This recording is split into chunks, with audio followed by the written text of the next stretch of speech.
Salut tout le monde, c'est Marlon, j'espère que vous allez bien. On se retrouve aujourd'hui pour une deuxième vidéo sur Ralph 2.0. Donc si vous n'avez pas vu la première vidéo, donc je présente les Tsum Tsum de Ralph 2.0, donc la collection complète.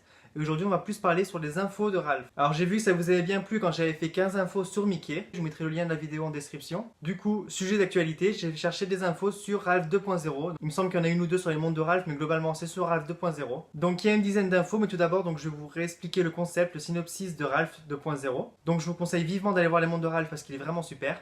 Donc là, on reprend les personnages où on les a laissés donc à la fin du 1. Donc le propriétaire de la salle d'arcade décide de mettre le Wi-Fi dans la salle. Du coup, ça ouvre une nouvelle voie sur la multiprise, enfin ce qui leur sert de gare, la gare multiprise. Et donc cette voie, c'est vers Internet.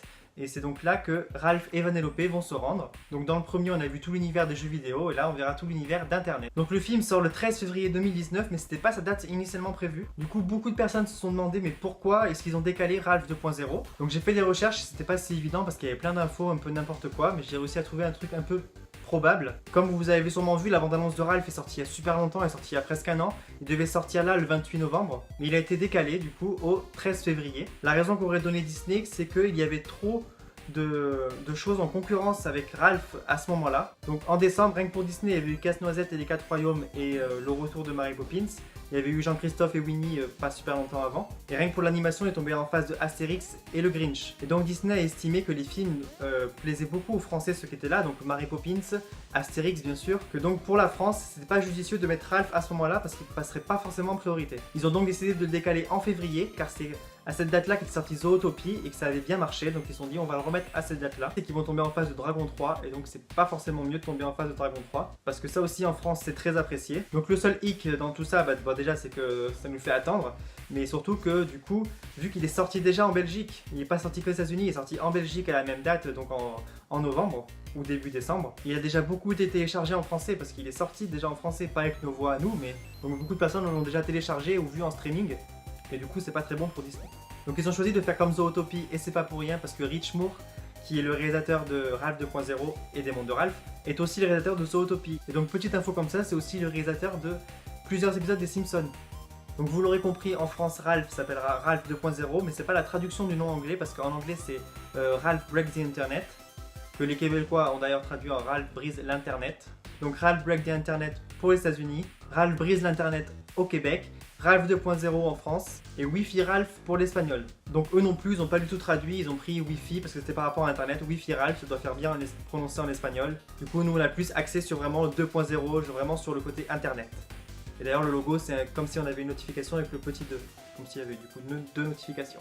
Les studios Disney avaient déjà tenté 2 fois de réaliser des films sur le thème des jeux vidéo. Donc ces 2 films auraient dû s'appeler Joe Jump et High Score, mais ça a finalement été abandonné. On sait pas vraiment pourquoi, mais on sait juste que Joe Jump aurait dû sortir en 2013 et que l'histoire c'était un personnage de jeu vidéo ancien, donc en 8 bits, en pixels, qui arrivait dans le monde moderne des jeux vidéo et qui essayait du coup de se frayer un chemin dans le monde moderne et de pas paraître has-been aux yeux de tout le monde. D'ailleurs, en parlant de pixels, Ralph ne devait pas du tout avoir cette apparence-là au début, il devait ressembler donc vraiment en pixels, être un personnage en 8 bits, mais les réalisateurs ont décidé qu'avec cet aspect-là, le public n'arriverait pas à s'identifier, à s'attacher à Ralph. Du coup, ils ont changé. Donc le design de Ralph a évolué, il est passé de bête velue à un gorille, à finalement arriver à ce qu'il est au bout de 6 transformations.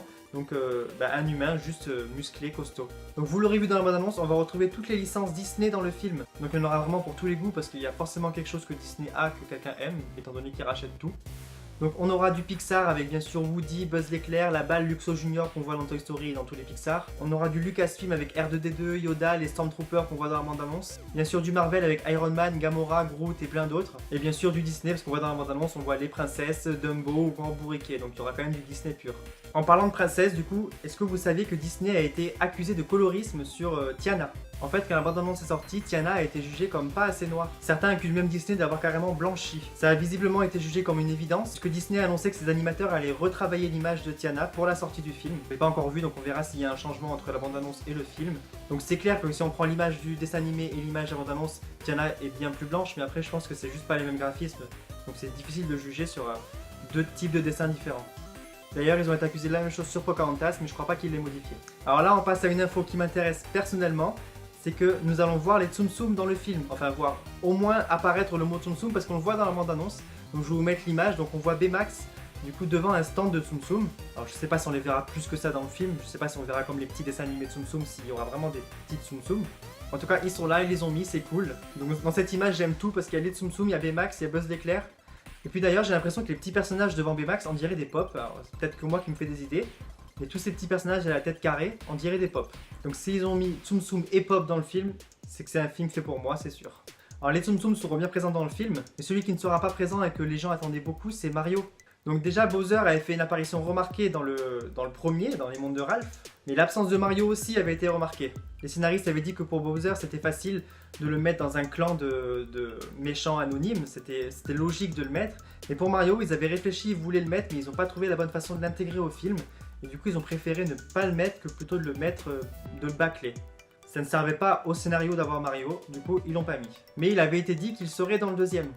Effectivement, de nombreuses rumeurs disaient que Mario serait dans le deuxième, et une des choses qui le prouvaient, entre guillemets, par exemple, le site américain IMDb, que je connais pas du tout, indiquait dans la section distribution du film qu'il aurait la voix de Charles Martinet. Et Charles Martinet, c'est la personne qui prête sa voix à Mario en temps normal. Du coup, forcément, quand on le voit dans les voix du film Charles Martinet, on s'est dit ça y est, il y aura Mario. Mais malheureusement, ça ne sera pas le cas, ça a été démenti en disant que les négociations n'ont pas abouti. Ils n'en disent pas plus, mais ça serait peut-être lié au fait qu'il y a un film Mario qui va sortir, je sais pas si c'est cette année ou l'année prochaine. Donc un film sur Mario fait par Illumination. Donc Illumination, c'est le groupe qui a fait Moi Moche et Méchant, Les Mignons ou encore Comme des Bêtes. Et du coup, c'est un gros concurrent de Disney. Donc à mon avis, ils n'ont pas eu le droit d'avoir les droits pour Mario en même temps que leurs concurrents. Donc c'est dommage, mais il n'y aura pas Mario dans le deuxième. Donc on parlait de Charles Martinet pour la voix de Mario. Mais ce qui est cool, c'est que la plupart des personnages auront leur voix originale dans le film. Donc c'est les personnes qui ont fait les voix dans les dessins animés qui refont la voix dans celui-là. Par exemple, c'est Richard Darbois qui refera Buzz l'éclair. Richard Darbois, celui qui a fait Buzz l'éclair et le génie d'Aladin notamment. Emilou Holmes reprendra Anna de la Reine des Neiges. Maëva Méline sera Réponse. Cerise Calix reprend sa voix de Vaiana. Mais celle qui est une des plus connues donc, de voix donc, récemment, c'est Anaïs Delva donc, pour Elsa. Mais c'est pas elle donc, qui reprendra Elsa. Ce sera Noémie Orphelin. Je sais pas pourquoi, peut-être parce qu'elle est déjà en train de travailler sur La Reine des Neiges 2, j'imagine. Qui sortira normalement, je crois, en décembre 2019. En tout cas, moi je trouve ça génial parce que j'adore les voix françaises. Alors je sais que beaucoup de gens disent que les voix françaises sont nulles, regarder les films en VF c'est nul, mais moi j'adore. À chaque fois que je regarde un film, je reconnais des voix, je me dis ah lui là c'est la voix de lui, il a fait ça, il a fait ça. Donc en regardant la vidéo de John Rachid qui est sortie donc sur le doublage, j'ai appris que ça s'appelait des voxophiles, des gens qui aiment les voix comme ça. Bon, j'ai la caméra qui vient de se couper donc j'ai dû la remettre, donc c'est normal si je suis pas cadré pareil. Donc j'étais en train de dire que justement j'étais allé voir un film ce week-end avec une amie.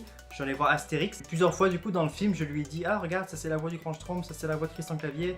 Donc dès que je la reconnais il faut que je le dise. Donc on peut clairement dire que je suis voxophile, mais revenons à Ralph avec la dernière info. C'est une info toute fraîche qui vient de sortir il y a quelques jours. Ça a donc été annoncé que Ralph est premier au box-office mondial, donc il est passé premier alors qu'il n'est même pas encore sorti en France. Donc il risque sûrement de cartonner en France, donc ça va encore plus exploser le chiffre. Il a détrôné les Animaux Fantastiques, donc les Crimes de Grindelwald, donc qui était premier jusqu'à présent.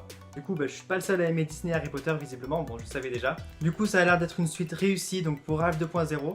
Bon, soit elle est réussie, soit les gens ont tellement kiffé la bande-annonce qu'ils sont tous allés le voir et qu'ils ont tous été déçus. Donc on verra ça le 13 février. En tout cas, moi j'ai vraiment très hâte de le voir. Dites-moi en commentaire du coup si vous avez appris des choses, si vous avez d'autres infos que j'aurais pas dites, ça peut être intéressant. En attendant, moi je vous souhaite une très bonne journée, je vous souhaite un très bon film du coup si vous allez le voir. Et donc je vous dis à très bientôt dans la prochaine vidéo.